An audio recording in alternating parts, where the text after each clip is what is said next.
নমস্কার, কাঁচা কাঁঠালের তরকারি করব পেঁয়াজ রসুন দিয়ে। আর আলু নিয়েছি, কাঁচা কাঁঠাল কেটে নিয়েছি, পেঁয়াজ রসুন আদা এলাচ দারচিনি শুকনো লঙ্কা তেজপাতা কাঁচা লঙ্কা। আর মশলা নিয়েছি জিরে গুঁড়ো 2 চামচের একটু বেশি নিয়েছি, আর অল্প হলুদ গুঁড়ো অল্প লঙ্কা গুঁড়ো নিয়েছি। তা দিয়েই করবো। দেখুন আপনারা, কাঁঠালটা আমি একটু সেদ্ধ বসিয়েছি, একটু হলুদ দিয়ে সেদ্ধ করব, তাহলে কাঁঠালের যে একটা কষ আছে এটা চলে যাবে। তারপর আমি আবার ধুয়ে নেব, একটু সেদ্ধ হোক। আলুটা ভেজে নিচ্ছি এখন।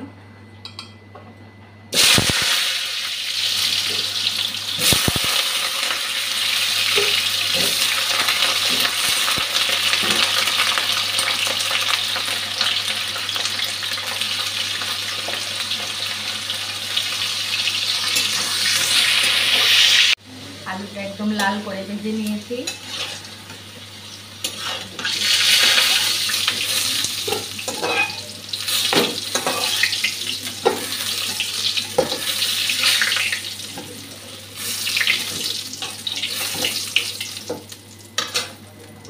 সেদ্ধ করে আবার জল দিয়ে ধুয়ে নিয়েছি কাঁঠালটা। একটু ভেজে নেব।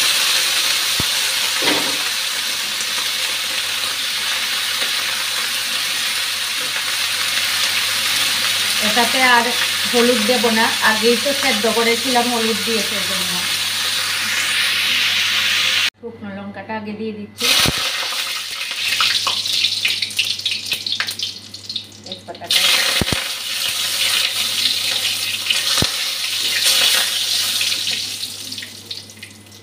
পেঁয়াজটা দিয়ে দিচ্ছি।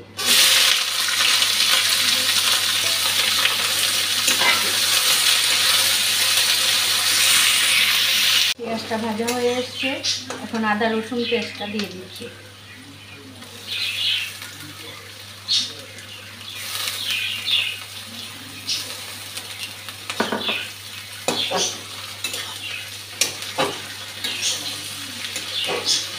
মশলাটা গুলে রেখেছিলাম, এখন মশলাটা দিয়ে দিচ্ছি।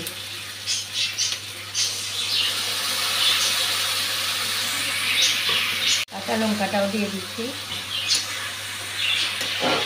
মশলাটা খুব ভালোভাবে ভেজে নিয়েছি।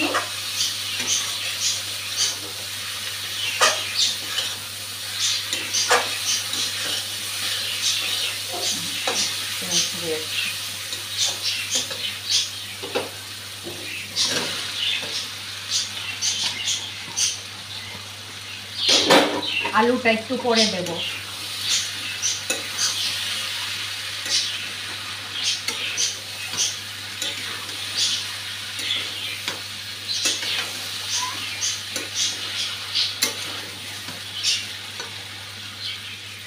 ঝুলটা দিয়ে দিই।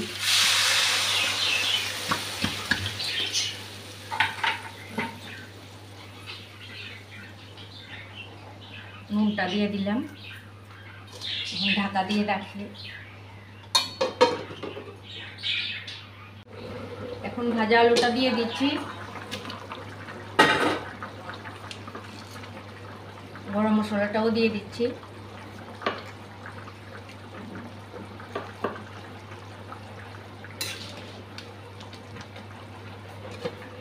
এখন আবার ঢাকা দিয়ে রাখলাম, একটু সময় ঢাকা থাক। নামিয়ে নিয়েছি তরকারিটা।